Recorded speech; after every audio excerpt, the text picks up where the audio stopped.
자, 반갑습니다, 여러분. 지금 시간이 아침이라 해야 되나요? 새벽이라 해야 되나요? 5시 30분? 뭐 이렇게 됐네요. 어제 좀 무리를 했다 싶어서 일찍 자고 아침에 일어났습니다. 네, 여러분은 잠에 들어있지 않을까라는 생각을 좀 하네요. 네, 생륜 그 두 번째 시간이고, 지난 시간에 했던 윤리학의 분류 첫 장면을 보여드리고 있습니다. 뭐 자세한 이야기는 떠오르지 않겠지만, 생륜 첫 번째 주제로 윤리학의 분류를 6가지로 했었다. 그 중에 4가지가 지금 출제 영역으로 잡히고 있다는 거는 좀 기억해 주면 좋겠고요. 소개해 봅니다. 이론, 실천, 메타, 진화, 기술, 신경, 윤리학에 대해서 비교를 해 봤습니다. 이론 윤리학에서는 도덕, 규범, 규칙, 이론, 체계를 탐구해서 제공하고자 하는 특징을 가진다, 목적을 가진다는 점. 실천 윤리학에서는 그것을 바탕으로 현실 문제의 해결 방법을, 해결책을 찾고자 하는 목적이 있다는 것 구분해 주시고요. 메타 윤리학에서는 분석 윤리학이라 불리기도 하는데, 뭔가 분석하고자 한다. 뭐를 도덕적인 용어, 언어, 문장, 진술, 명제, 추론을 논리적으로 분석하고자 한다. 왜 이게 학문적으로, 논리적으로 타당한지를 검증하기 위해서. 진화 윤리학은 윤리라는 것은 따로 존재하는 것이 아니고 인간이 환경에 적응하는 과정에, 진화하는 과정에 선택적으로 등장한 가치 기준일 뿐이다. 이렇게 보는 입장. 기술 윤리학의 입장은 사회과학적인 방법, 설문조사, 현장 참여 등의 방법을 채용한 관점인데, 윤리적인 사실을 가치와 연관시키기 위해서 관습이라고 표현되기도 하고 문화라고 표현되기도 합니다만, 거기에 대한 설명, 묘사, 기술, 서술, 표현하기를 원하는 학문 분야이다. 신경윤리학은 뇌신경, 신경학적인 반응이 윤리일 뿐이지 윤리가 역시나 단독으로 어떤 존재 가치를 가지는 것은 아니다 라고 보는 입장이다는 점, 이렇게 분류를 해봤습니다. 상당히 도덕 가치적인 입장과 이론 실천 윤리학, 비교적 가치 중립적인 입장으로 메타 기술 윤리학, 진화 신경 윤리학, 이렇게 또 대별해 볼 수도 있겠습니다. 자세한 내용은 지난번 내용 설명 부분을 참고해 주면 좋겠습니다. 여기까지 되죠? 네. 그러면 이제 두 번째 주제로 넘어가 봅니다. 네. 두 번째 주제, 현대사회 문제를 이제 생활과 윤리에서 다룰 텐데, 여기 이러한 다양한 인간 사회 환경 문제겠죠. 어떻게 바라볼 건가의 큰 관점을 이렇게 제공하는 부분입니다. 윤리와 사상에서 배운 그런 내용이 포함이 되고요. 동양, 서양 이렇게 크게 세 가지씩 소개되고 있습니다. 여기에서 세세한 내용들은 윤리와 사상 부분에서 배웠고요. 이 시간에 해야 할 일은 큰 틀거리에서 큰 관점에서 특징을 여러분들이 이해하는 게 우선일 것 같고요. 거기에서 동양, 유교, 불교, 도가의 입장, 서양의 칸트, 공리주의, 덕윤리 이렇게 세 가지씩을 소개하고 있습니다. 큰 관점에서의 특징을 기출하고 있고요. 세세한 내용은 2학년 때 배우셨던 윤리와 사상에서 다루고 있습니다. 그 부분을 좀 구분해서 여러분들이 감을 잡는다고 해야 되겠죠. 생활과 윤리에서 무엇을 요구하는가에 대해 더 주목해주면 좋겠습니다. 제가 펜을 준비했습니다. 동양윤리적인 시각을 한번 공부해 보는 건데, 현대사회의 인간사회 환경의 다양한 문제들을 앞으로 배우게 됩니다. 그거를 어떻게 바라볼 수 있겠느냐에 주목해 주세요. 그리고 유교, 불교, 도가의 관점을 되도록이면 저는 그래요. 한 문장으로 이렇게 표현할 수 있으면 좋겠다라는 생각이 듭니다.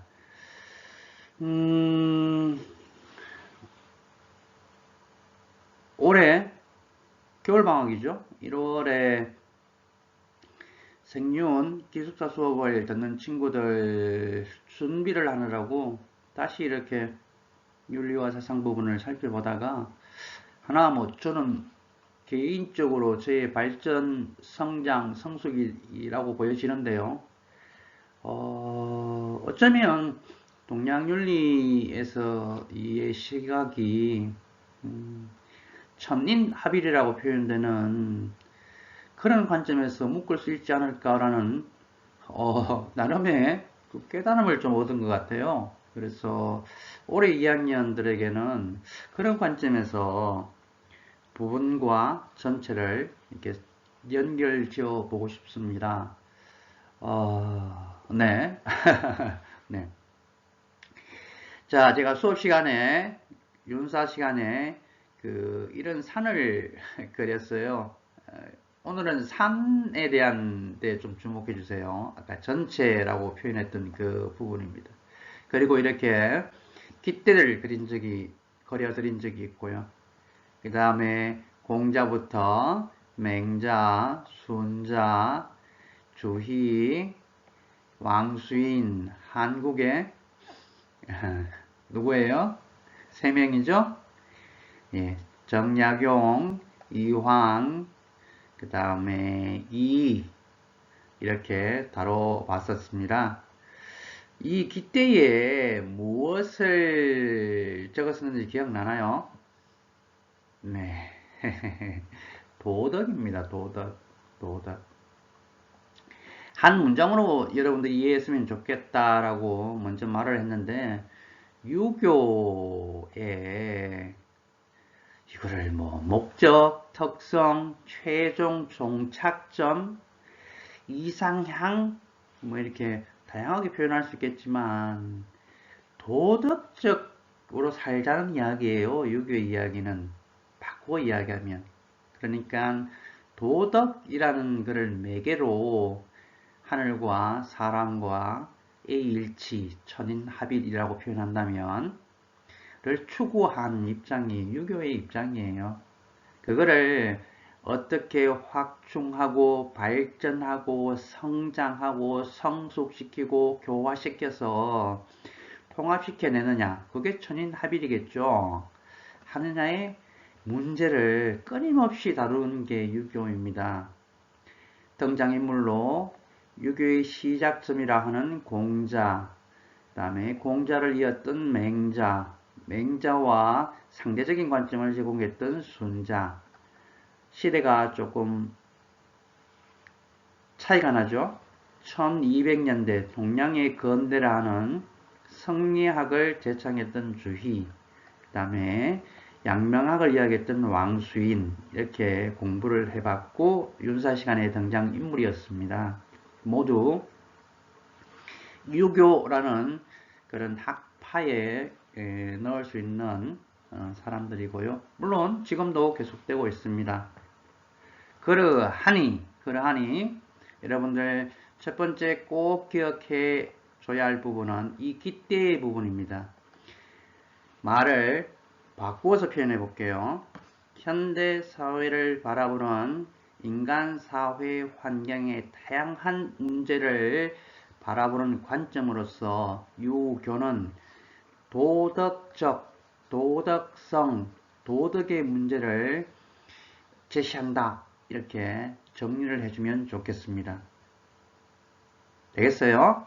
그러면 이제 편안한 마음으로 세세한 부분은 윤리와 사상이라는 과목에서 출제가 됩니다. 그거는 윤리와 사상을 선택하는 사람들이 더 세부적으로 다뤄야 된다는 이야기겠죠. 우리는 그 대체적인 내용을, 단어를, 용어를, 의미를 기억해 주면 됩니다. 올해는 공자와 노자의 이야기를 비교하는 문제를 냈어요. 수능에서 맨 뒤에 다뤄볼 겁니다. 네, 유교 공자 이야기입니다. 이렇게 연결지어서 여러분들 이해할 수 있도록 제가 표를 구성했어요. 이 표를 의도적으로 한번 구성해 봤습니다. 네, 이렇게 자, 공자에게서 잊지 말아야 할 의미는, 단어는 인입니다. 인. 도덕성의 표현을 공자는 인으로 했다는 거죠. 그러면 그 인을 어떻게 확충하고 교화, 구현, 실천, 실현할 건가의 부분에 공자는 극기복례의 이야기를 합니다. 자기의 사사로운 모습을 극복하고 사회적인 질서인 규범인 도덕인 예로 돌아가자는 이야기를 공자가 했다는 것이겠죠. 그 모습으로 현실적인 모습입니다. 집에서의 효, 부모와 자식 간의 재, 형제 간의 우애, 충서, 사회적인 모습이겠죠. 충서, 어느 쪽에도 치우치지 않고 잘 헤아려 가는 입장입니다. 이게 정치 사상 쪽에서 정명으로 표현됩니다. 아들은 아들답게, 부모는 부모답게, 신하는 신하답게, 임금은 임금답게 서로 연결되어서 매개는 뭐겠어요? 도덕입니다. 인이겠죠. 그러한 세상을 원했습니다. 표현하여 대동사회라고 이야기했고요. 공자가 대동사회를 이야기하지는 않았습니다. 유교 보편이 지향하는 이상사회가 대동사회입니다. 도덕을 기반으로 하고요. 더불어 잘 사는 세상을 대동사회라고 부릅니다. 맹자는 의라는 용어를 부각시켰던 인물입니다. 그 이전에 사단과 성선설에 대한 이야기를 했었죠. 그거는 윤리와 사상을 선택하는 사람들의 세부 과제일 수도 있겠고요. 사단과 이 이야기를 했던 것은 인간의 본성에 대해서 맹자는 궁금해했어요. 그리고 그 본성을 기반으로 도덕성을 실현하고자 했기 때문에 사단의 이야기가 나왔습니다. 뭐였어요? 책은지심, 수오지심, 시비지심, 사양지심이었습니다. 그 중에 수오지심, 의의 마음 상태인 수오지심을 맹자는 강조했다는 이야기 되겠죠. 그러한 사단의 수오지심과 의가 바깥으로 드러났을 때의 모습을 호연칙이라고 합니다. 넓고 큰 기운인데 이때의 기운은 의의 기운인 거예요. 그래서 의를 모으자, 집의라고 합니다. 확충 교화 방법을 좀 이야기하고 있어요. 방심한 것, 사단 잃어버렸던 그 마음을 구하자, 찾자, 되도록 하자 이 말입니다. 정치 사상 쪽에서는 왕도 정치를 이야기했다는 걸 기억하실 거예요. 그죠? 여기서의 도의 요 도가 도덕성의 도겠죠. 바꿔 말하면 의겠죠. 의. 왕이 도덕적으로 다스려야 한다. 물론 세부적으로 윤리와 사상 쪽 네, 항상 항심도 있었죠. 그 이야기도 결국 왕도의 이야기죠. 그죠? 도덕의 이야기고 다시 또 의의 이야기고 다시 또 사당 수호지심의 이야기입니다. 순자는 맹자의 그 성선의 입장보다는 자연적 현실적인 인간의 욕구에 주목을 합니다. 그리하여 욕구를 얻기 위해서 사람은 이기적인 그런 성향을 보이더라. 그러하니 본성은 자연적 객관적 경험적으로 봤을 때 악하다는 게 맞다. 이렇게 순자는 봤습니다. 살짝 비껴가지만 그렇게 봤고요. 비껴간다는 표현은 맹자에 비교했을 때예요. 전체적인 유교의 틀에 비교했을 때 이야기입니다. 그러한 성악의 성령을 가지는 본성을 변화시켜야 되겠다. 어떻게? 위라는 예입니다. 예. 도덕적인 규범 질서를 표현해요. 예를 일으켜서 간단히 도덕 규범으로 악한 본성을 교화하겠다 이 말입니다. 정치사상 쪽에서는 그러하니 예를 강조하겠죠. 사회 규범을 강조합니다. 주의는 상당히 그 공자, 명자, 순자와 주의와 왕수인은 시대 격차가 좀 있어요. 네. 성적리라는 주제, 추론, 명제를 제시했죠. 그죠? 인간의 본성은 착한 쪽인데 사람의 마음을 나누어 보니 성과 정으로 나누어지더라. 그런데 정은 선할 수도 있고 가악할 수 있는 단계이더라. 비교한다면 맹자의 사단의 그런 상태이더라. 그런데 성은 순수하게 100% 프로테이지를 가지는 선이더라. 그래서 우리는 성을 자연, 세계, 세상, 우주의 이치로 봐야 되겠다. 그래서 성적리가 됩니다. 이 말은 도덕을 세상의 이치로 보겠다는 거죠. 유교적이죠. 이렇게 되면 그죠? 네. 그래서 그 리를 궁리한다, 탐구한다, 찾아낸다, 구한다 그 말입니다. 리를 찾자. 그 모습이 경의 모습일 거다. 도덕적인 모습이라는 거죠. 네. 좀 더 세부적으로는 선지후행, 알자 무엇을 도덕이겠죠. 행, 실천하자라는 이야기가 되겠죠. 그죠? 네. 지의 대상, 주위의 말을 들으면 성이고 리입니다만 유교의 큰 털거리에서 도덕인 셈입니다. 위민 이 부분은 네, 백성을 위한다는 부분인데요. 주인나 왕수인은 맹자를 계승한 인물들입니다. 바로 왕도 저 부분을 계승한 표현이 주위의 표현이 위민입니다. 위민. 대동사회와 연결되는 부분이고요. 왕수인은 주위가 나누었던 마음을 성정을 이렇게 세분하는 방식을 거부합니다.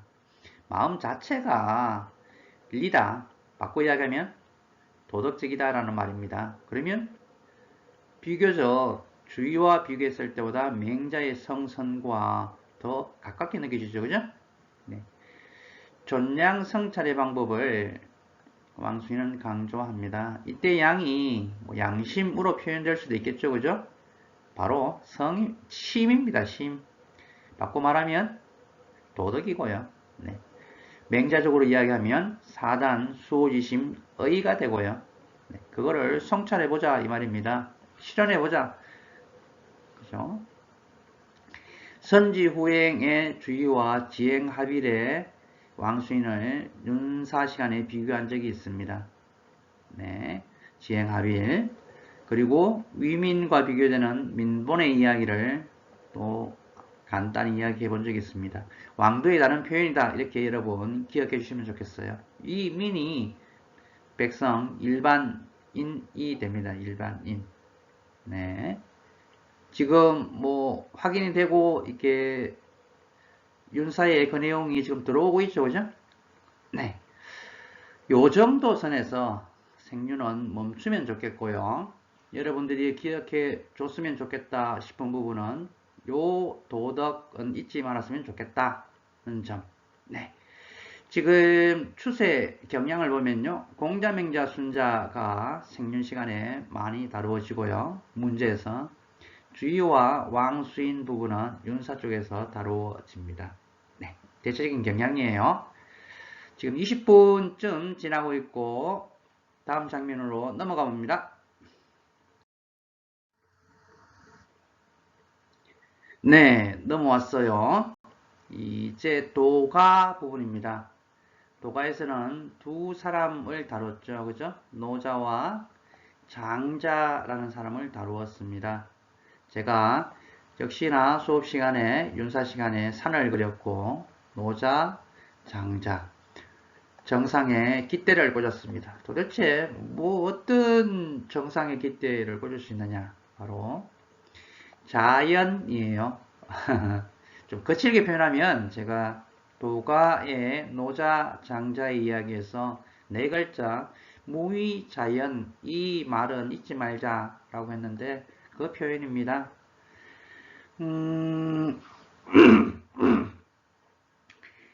자연을 지금 연구한 성과를 소개하면 생명 이렇게까지 연구되고 있습니다. 우리는 뭐 거기까지 전문적으로 들어가지 않더라도 유교의 도덕 규범으로서의 인의 예지와 다른 그건 인위적이라 봤을 때 자연 그들의 순리를 말합니다. 여러분 네이처로서 자연의 모습과 내추럴의 자연의 모습이죠. 노자가 이 자연의 이야기를 하게 되는데 여기에서 이 자연의 성향을 성선적이냐 성악적이냐라는 말을 노자는 한 적이 없어요.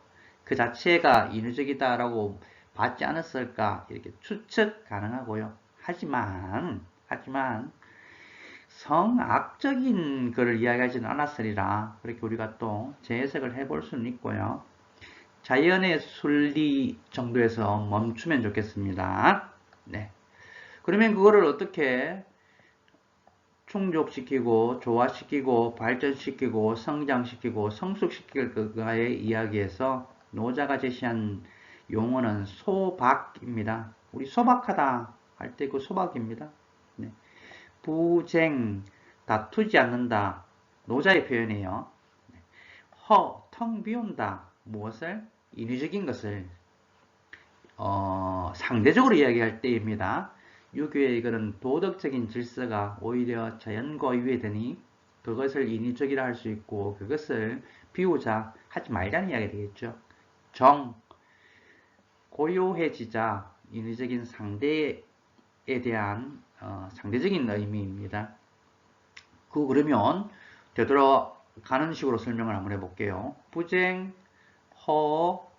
정 이게 뭐겠어요? 소박의 다른 표현이겠죠. 그럼 소박은 뭘 또 표현하는 말이겠어요? 예, 자연을 표현하는 말입니다. 자연. 그 실천적인 모습, 그걸로 노자가 제시한 용어는 무위예요. 무위. 요 위가 화성기 위의 그 위로 이해될 수도 있겠네요. 우리 뭐 쉽게 인위 이렇게 표현하죠. 인위적이다 할 때. 그런 부분들이 없앤다면 그 자체가 바로 자연이겠죠. 그래서 무위자연은 같은 말로 볼 수 있고 무위자연 내자를 꼭 기억하자 그렇게 제가 수업 시간에 2학년 때 이야기한 적이 있습니다. 이상적인 사회 형태는 소국 과민의 형태라고 했습니다. 사람들이 좀 적었으면 좋겠고 나라 규모도 좀 적었으면 좋겠다. 현재적으로 이렇게 풀이를 하면 소규모의 공동체 생활을 노자는 지향했던 것 같습니다. 네, 다음은 장자의 이야기입니다. 같은 구조로 설명을 해볼게요. 자연의 이야기를 장자가 하는데 장자가 이렇게 철학적인 부분에 세계관의 부분에서는 기의 이야기를 많이 합니다. 요게 삶과 죽음의 윤리 부분에 가서 생륜에서 이 부분을 한 번 더 이야기할 거예요. 솔직하게 이야기할게요. 이 장자의 귀를 어떻게 노자와 비교해서 이야기할 건가에 지금 중국, 한국, 일본 네, 연구가 진행 중이고요. 그 노자의 도자연과 장자의 자연기 이 부분이 같느냐 다르냐 부분에 일단은 조금 차이 난다 이렇게 보여지기는 걸로 연구되어지는 성과들이 나오고 있습니다. 네. 거기까지 우리가 안 들어가더라도 장자의 이야기도 노자와 이렇게 연관 지어진다라는 부분 정도로 기억해 주면 좋겠습니다. 그러면 그 자연의 부분을 어떻게 실현할 건가에 이거는 좀 기억해 주세요. 이 재물이라는 부분이 가장 이렇게 부각되고 있는데 요즘 교과서에도 그렇고 부각시키고 있는데요. 그러면 노자가 여기까지 했죠. 자연의 순리를 따랐으면 좋겠다. 소박한 그런 모습으로 그게 실현 가능하다. 더 구체적으로는 무위를 실천했으면 좋겠다. 이렇게 했습니다. 이 장자가 그 의문을 품는 부분은 그런데 왜 자연의 한 부분인 이 사람은 인위를 하느냐는 거죠. 예. 그 원인으로 장자가 제시한 용어는 성심입니다. 성심. 이거를 우리 지금 현대적인 용어로 바꾸면 분별치 또는 편견이에요. 상대적인 편견. 사람만이 가지고 있는 편견. 네. 분별지라고 많이 쓰고요. 인위적으로 이것저것을 분별한다, 나누고 가른다 라는 이야기예요. 그 지식들, 그게 문제다. 그게 차별을 일으키고 인류를 일으키는 요인이 된다라고 장자는 봤던 거죠. 그래서 그거를 잊자라고 이야기합니다. 잊어버린다, 망각한다 할 때 망이에요. 그러면 마음이 가지런해질 거다. 심재, 말 바꾸면 이 자연스러워질 거다라는 말입니다. 자연의 순리에 따르게 될 거다라는 거예요. 그렇게 되면 또 재물하게 될 거다. 나를 비롯한 모든 사물들, 사회, 세상, 세계를 나란하게 바라볼 수 있을 거다. 제자가 나란하게 바라본다는 이야기입니다. 이 말 바꾸면 무슨 말이에요? 성심을 벗어나게 될 거다. 분별지를 벗어나게 될 거다. 사물을, 세상을 평등하게 바라볼 수 있을 것이다. 바꾸면 인위적이지 않고 자연의 순리에 따를 수 있을 것이다 라고 봤던 거죠. 네. 이게 또 무의의 다른 표현입니다. 그죠? 그러한 상태를 소요라고 표현했습니다. 장자, 소요. 요거를 한글로 이렇게 풀이를 해보면 자유로움의 상태입니다. 왜 자유롭겠어요? 정신적인 자유로움의 상태예요. 왜요? 예, 편견이 없으니까요. 분별지가 없으니까요. 차별이 없으니까요. 그래서 자유롭다는 의미입니다. 육체적인 막 이렇게 논다는 의미의 자유가 아니라 네. 분별지가 해소된 상태, 편견이 해소된 상태, 좌망하고 심재하고 죄물한 상태, 자연의 순리에 따른 상태, 무위의 상태를 장자는 소요라고 표현했던 거죠. 소요 또는 소요유 이렇게 표현합니다. 소요라는 말이 더 많이 쓰이고요. 자, 지금 알람이 계속 울리고 있어요. 미안해요. 이 기대에 무엇을 꽂을까? 두 번째, 자연 또는 무위 표현이 되겠죠. 도가에서 여러분들이 꼭 기억해 줬으면 좋겠습니다. 한 문장으로 역시 제시해 봅니다. 도가는 현대 사회의 다양한 인간 사회의 환경의 문제에 대해서 자연성에 기반을 둔 자연성을 발전시키고자 하는 성장 성숙시키고자 하는 관점을 제공한다. 이렇게 기억해 주면 되겠습니다. 지금 되고 있죠? 네. 지금 시간 29분입니다. 불교 가보겠습니다. 네. 불교입니다. 불교. 석가모니의 이야기를 많이 수업 시간에 다뤄봤고요. 그 다음에 공인이 뭐 이런 이야기를 해봤습니다. 저는 그래요. 석가모니의 원음, 원시불교 또는 초기불교라 부르는 그 상태가 불교의 원형이지 않을까 그렇게 봅니다. 그 발전이 이제 공과 이렇게 연결되고 거기까지는 생활과 윤리에서는 안 다루어도 된다고 저는 생각해요. 그러니까 윤사에 더 이렇게 중심이 실린 이야기고요. 불교의 산의 이야기에서 그러면 이때에 무엇을 꽂을 건가? 의 이야기를 한번 해봐야 되겠죠. 바로 들어갑니다. 연기의 이야기입니다. 석가모니가 이야기했던 연기의 이야기. 어떻게 보면 불교의 시작이자 마지막이자 중심 이렇게 이야기할 수 있겠고요. 이거를 연기를 우리 지금 현대 쓰고 있는 말로 바꾸면 의존 또는 상관 또는 관계 이렇게 이야기할 수 있을 겁니다. 인간 사회의 환경 세상이 관계되어 있다는 거죠. 여기서 불교가 시작이 돼요. 사실은 이 관계의 부분이 왜 시작되느냐 하면 석가모니가 보기에 인간 사회가 고통스러움, 고민, 번뇌에 가득 차 있는데 왜 그럴까의 이야기에 이거를 알지 못하기 때문이다 는 결론을 얻고 알자 그랬을 때 그 상태로 갈 수 있고 가보자 고통이 없는 상태 그죠?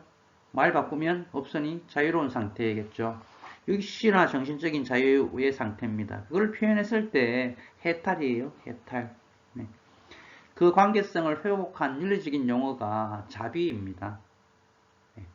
불교를 단순하게 표현하면 현실적인 고통스러움에서 벗어난 자유로운 상태를 실현하고 싶은데 그 방법이 뭐냐?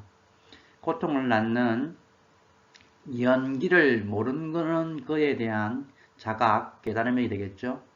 자각을 통해서 가능하다는 이야기입니다. 네, 요 정도에서 잠깐 멈춰보고 내용을 한번 들어가 볼까요? 네, 석가모니가 보기에 세상은 연기, 성격, 성향을 가진 세상이었습니다. 그 표현에서 불성이라고 표현되기도 하고 하는데 불성까지는 안 가더라도 모든 것은 관계되어 있는 그런 성향, 관계성 속에 있다라고 보는 겁니다. 네. 그런데 현실적으로는 고통스러움이 존재하게 되는 거예요. 왜 그럴까? 이 연기를 모르기 때문이다. 그럼 알아야 되겠죠, 그죠? 알아야 되겠죠, 그죠? 그 이야기를 이제 산법인과 사성제에서 합니다. 하나 더 더하면 8 정도가 되겠죠, 그죠? 정도가 되겠죠. 네. 산법인의 핵심은 세상은 변한다는 겁니다. 변하는데 고정관념으로 변하지 않는다고 생각한다는 거예요. 우리가 집착한다는 겁니다. 네.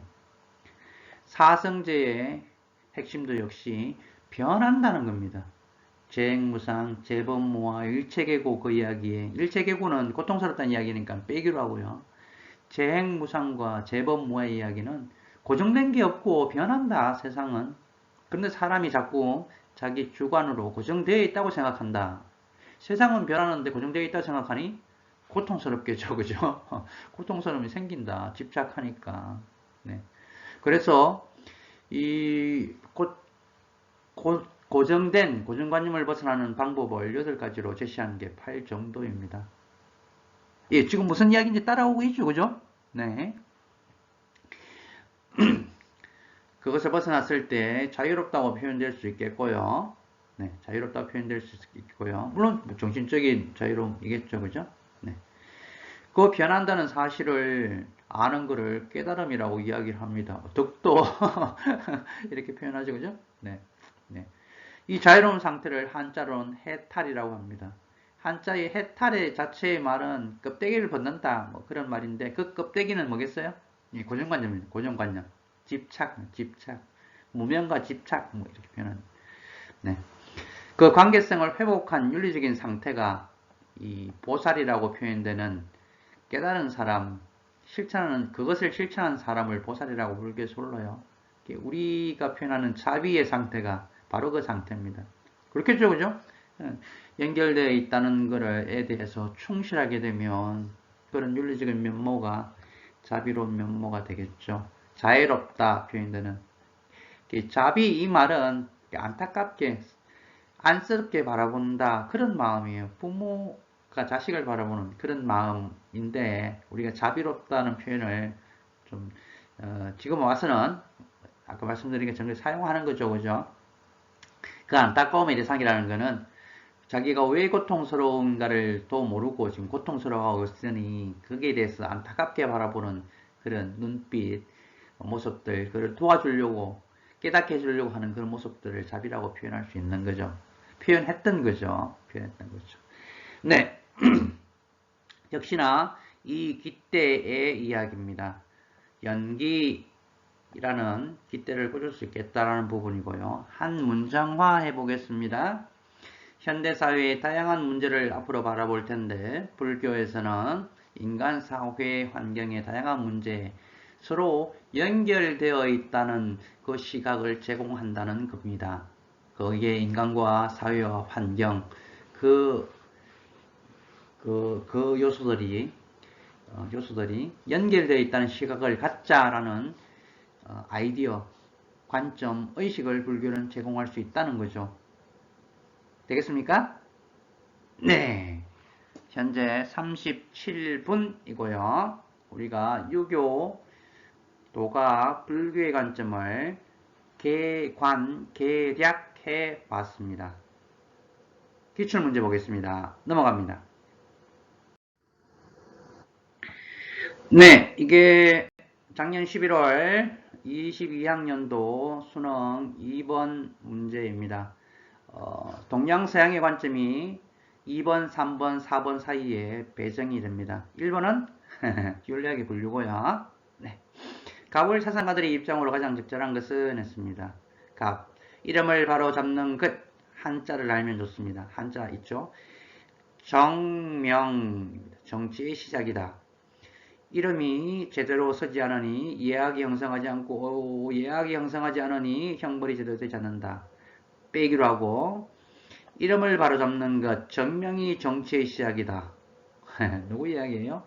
정치 사상의 공자의 이야기입니다. 그죠? 네. 그러면 갑은 공자, 유교 뭐 이렇게 해도 되겠고요. 도는 자연스러움을 본받는다. 나왔네요. 자연. 도가의 도. 네. 인위적인 것을 강제해서는 안 된다. 내버려 두면 백성들이 스스로 잘 살게 되고 세상도 잘 돌아가게 된다. 인위적인 것을 강제하면 안 된다. 말 바꾸면 자연, 무의겠죠, 그죠? 네. 좀 번역이 엉성한데 이게 노자 도덕경에 있는 원문을 번역했습니다. 그럼 어른 노자 크게는 도가 이렇게 이해하면 되겠습니다. 1번 갑 공자 유교입니다. 인간이 제정한 규범에서 벗어나 무의 이건 어리죠? 예, 어립니다. 그죠? 틀렸고 갑 내가 하기 싫은 일을 남에게 시키지 않는 충서네요. 충서. 내가 하기 싫은 일을 남에게 시키지 않는 것 충서로 표현되기도 하고요. 극기복로로 표현되기도 합니다. 네. 답은 2번이고요. 3번 자신의 직분과 지위에 걸맞는 예법. 예니까 을은 아니겠죠, 그죠? 인위적인 도덕 규범을 도가 노자 장자는 부정했습니다. 부정하고자 했습니다. 그죠? 네. 자신의 직분에 맞는 지위에 맞는 이게 정명이죠. 정명. 부모는 부모답게 자식은 자식답게 그 이야기입니다. 네. 그래서 아닙니다. 4번 12선악을 구분하여 질서를 바로 세워야 한다. 이거는 정반대 설명을 하고 있죠. 예. 이렇게 되면 무의자연할 수 없겠고요. 이 설명은 뭐 갑을만 가지고 이야기하면 갑에 가까운 설명. 인위적인 구분과 질서 이거를 예로 보면요, 그죠? 도덕 규범으로 보면요, 틀렸습니다. 다음 갑을 이렇게 같이 나올 때 보통 틀려요, 그죠? 네. 인의 시작 이건 갑이죠, 그죠? 모든 사람에 대한 차별이 없는 사랑이다. 이거는 갑을과 사실은 관계없는 이야기입니다. 묵자의 이야기죠. 차별 없는 겸의 이야기입니다. 네. 하나 팁을 드리면 유교는 묵과의 비교해서 상대적으로 비교해서요. 네, 차별적인 사랑을 이야기한다고 제가 말씀을 드린 적이 있고 수업을 한번 한 적이 있죠. 그죠? 요거는 묵과 이야기이기 때문에 갑을과는 전혀 관계없는 이야기가 됩니다. 네. 다소 평이하게 22학년도 문제 2번은 출제를 했습니다. 네. 지금 이 정도의 난이도를 여러분들이 지금 대응하겠죠, 그죠? 네. 오늘은 인간, 사회, 환경, 다양한 현대사회의 문제를 바라보는 동양의 유교, 불교, 도가의 입장을 한번 이해해 봤고요. 유교의 도덕의 포인트를 맞춘 관점, 도가의 무위자연, 인위적이지 않은 금연무의 관점을 맞춘 시각, 그 다음 불교의 관계되어 있다라고 보는 시각이 앞으로 생활과 윤리 다양한 문제에 적용했을 때 개선책을 제시할 수 있는 아이디어가 된다는 것, 요거 놓치지 말고 기억해 주면 좋겠습니다. 네, 지금 41분이고요. 중간중간 제가 아침이다 보니까 목이 잠겨가지고 헛기침을 했는데 그건 조금 미안합니다. 맑은 목소리를 내야 되는데요. 네. 역시나 이 지금 원격으로 하는 이 수업 부분을 제가 따로 3월에 수업을 하지 않겠고요. 혹시 놓쳐지는 부분이 있다면 반복해서 내용을 익혀주시면 좋겠고, 그 다음에 기회가 되면 좀 더 자세한 내용이 기억 안 난다, 연결이 잘 안 된다 하면 윤사의 그 내용 교과서, 학습지 등을 한번 살펴봐 주는 것도 저는 좋다고 생각합니다. 그죠? 네. 이상 마칩니다. 수고 많았습니다.